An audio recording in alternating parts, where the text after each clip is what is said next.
everybody, it's Jay and Eric, and we are back from the Kim Harmon Scrodium 500 at Road Atlanta. Being a race in the winter at Road Atlanta, of course we had some weather, but hey, good news, Southern drivers know how to drive in rain.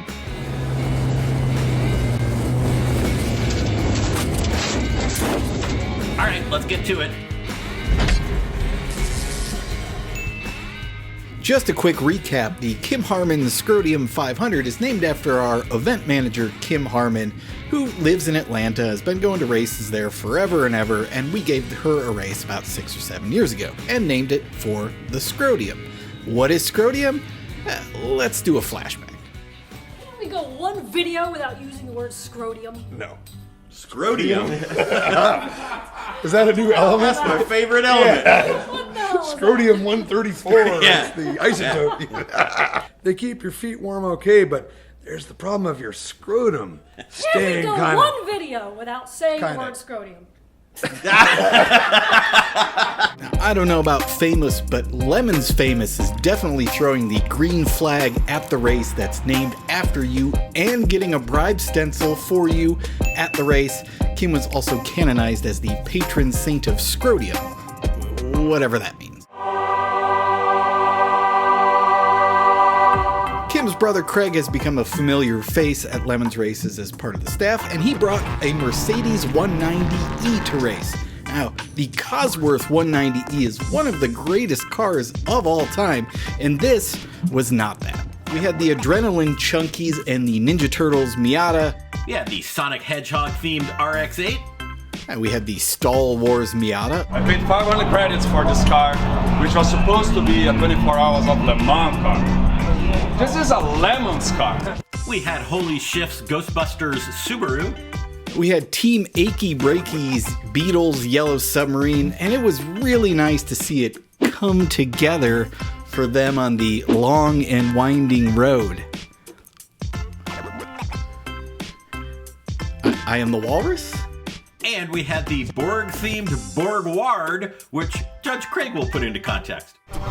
So, actually, this comes from the 6th season of Next Generation when Lore took over a separated group of the Borg. There was no shortage of excellent themes. We had Super Soft's Crab Rave. We had Fast Past Motorsports Toll Ticket Dispensing Machine. We had Low Speed High Drag's Totally Not a Drone ripped from the headlines. And we had Rookie Bad Bud's tribute to 1980s Budweiser advertising using racing. And you can't forget the Jinkin Jounjar. What was that again, Jay? Jinkin Jounjar. Try it again with a French accent. Oh yeah, Jinkin Jounjar. Oui. There was an excellent judge lineup at this race, headed off by Judge Craig in his kilt, Judge Tim Burr in his wood. Wood. What can't it do? Judge Rob with his Yoda ears, and Judge Kristen, who actually did not park every BMW she saw. It was very unusual for her. These judges managed to kind of keep a lid on things this year, primarily by dispensing fair but cruel punishment. That was cruel and unusual punishment. A lot of standards had the Bob Ross, had the classic lug nut challenge, and a lot of people going around the paddock talking about how bad they are. Now, here are your class winners for Road Atlanta. Your Class C winner was Ask Us About Our Purity test scores. Now, these guys have won an HMG, but this was their first Class C win. Captain Jason drafted in a couple of Pennsylvanians to help do this. Ernie, who races a Cordoba, and Sean, who races a Hemi-powered Dodge Charger. That's an all-star team, and that'll get you a Class C win. Your Class B winner was Red Balls Racing and their Fiero. You heard that right, their Fiero. The car's got an Ecotec motor, so you know, how awesome is that, right? It's got a nice wing with Kim Harmon side plates on it.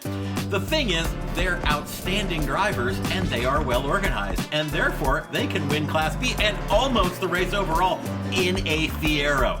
Doesn't that make you guys feel like losers? Well, it should.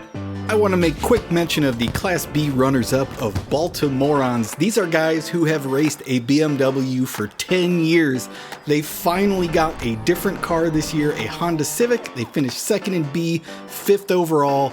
There's probably a lesson in there somewhere, right, Jay? 100%. The special trophy was Gary Goes Blind in Georgia. So, I don't know if you're aware of this, but SpongeBob SquarePants has a pet snail, and SpongeBob SquarePants' pet snail is named Gerald Gareth Gary Wilson Jr., because of course it is, right? Well, that was also the team name for these guys. They showed up first-timers with a Yaris. They had a bit of a bad incident during Friday testing, and we figured, well, they're done, and they figured, whoa, we're done. But no, they got into it, they got the car squared away. Eyes might have been a little screwed up, but they got back out on track, and they actually had a pretty good and successful race. Nicely done. Well, except for that crashing part. He's heading straight for the wall!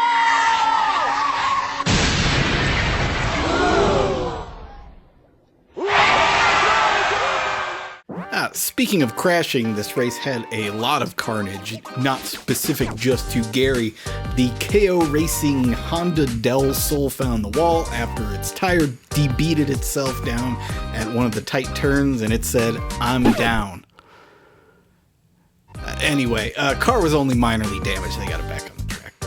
The frequently maladied 1987 Shelby Charger of GLHS Racing was doing its normal thing by, failing in every possible way.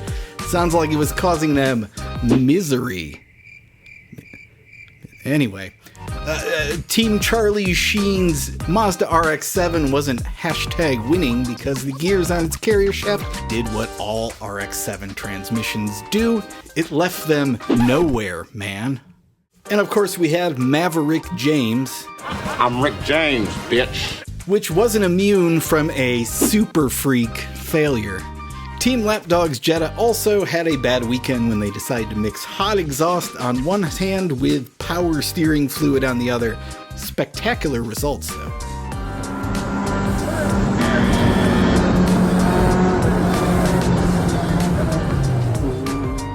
Unfortunately, none of these guys won Heroic Fix because that went to FWB Racing and their 2005 BMW, which blew its clutch spectacularly, like in that old drag racing way.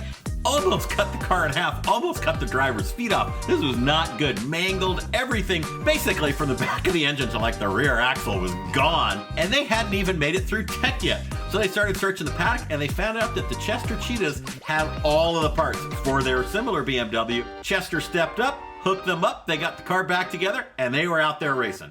Jay, would you say that they got by with a little help from their friend?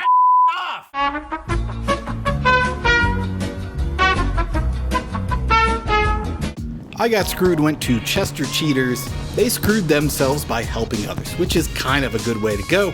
They passed the transmission off to the FWB guys, which we just talked about, and Lemon's rookies, Orange Lemons, needed an engine, so they gave them their spare engine. In giving away their spares, that meant that when their car actually broke, they didn't have transmission mounts for the car. So they did the correct thing, and they got a little help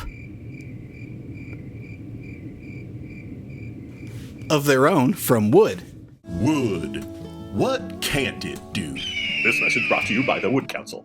The Halloween Meets Gasoline Trophy, which is a trophy and $1,000 going to the team with the best theme, went to Event Horizon. They took their Horizon and they made it the pizza delivery Horizon from the film Home Alone. Dead nuts on. And they spent, rather than being out on the track, most of the race parading around the paddock doing skits from Home Alone because, that's better than racing, right? They did a great job, so much so they even had some missing Kevin McAllister posters, which looked suspiciously like some judge from the race. I don't know, and nobody got their hair blowtorched off. Judge's choice went to the Four Horsemen. Now this was the judging panel's unanimously agreed upon pick for this race, and it was this terrifyingly themed 1997 Ford F-250 that was absolutely mad. Dare I say, helter-skelter. You're fired.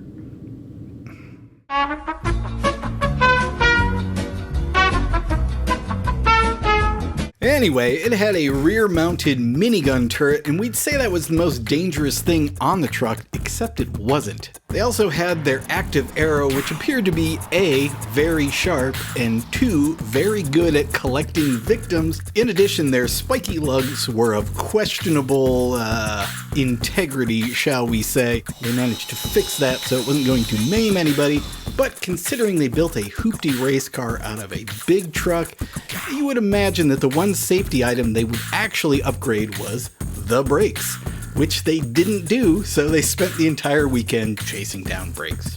Great work, guys. Weird and terrible car. The organizer's choice went to Team Mad Member 2X. I think it's pronounced Murchax. Murdix. Mad Murdix? Mad Murdix. Mad Murdix. Yeah, there you Mad go. Murdix. Anyway. Mad Murtax. These guys were all rookies. They were from Nashville. They brought this automatic MR2, and they thought they were going to dominate. And you know what? They did not dominate.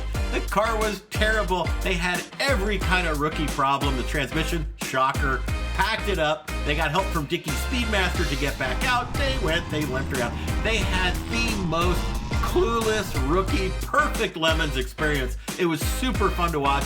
I think they had a good time, and their name was unpronounceable. There you go, Borg choice. Index of Fluency, our top prize for the car that does the most with the least, went to Start Racing Motorsports. Now, there's some backstory here. Taking your time is kind of nothing new in Lemons. Lots of people take their time when building their cars, but Kirk from North Carolina has spent 10 years painstakingly building this car to the penny of the $500 rule. He started with a 91 Chevy S10, moved the entire cab like a foot back, put a Ford 302 out of a Lincoln Town Car in it, and then set up the radiator in the bed of the truck to improve weight distribution. And in case you missed it, the fenders are off of a Pontiac Firebird. This thing is a sight to behold. About a month before the race, Kirk emailed us and said, hey, I've been working on this thing for 10 years. I was gonna bring it and just run it myself and take breaks and eat sandwiches, but I think I might need a little bit of help. Do you know anybody who can help me? And Nick and I said, well, what about Neil and Anton, who have done like 250 races between them?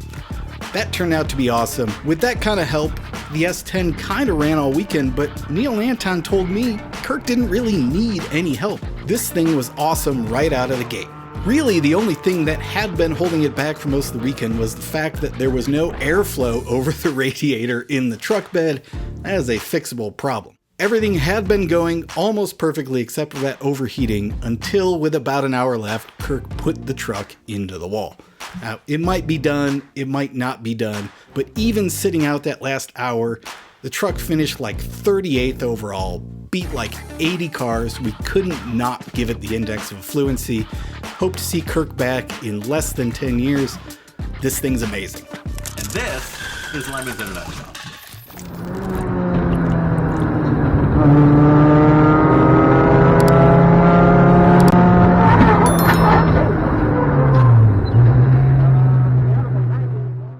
Every second you don't subscribe or watch one of these videos, another Vega is sent to the crusher. Won't you help us save Classic?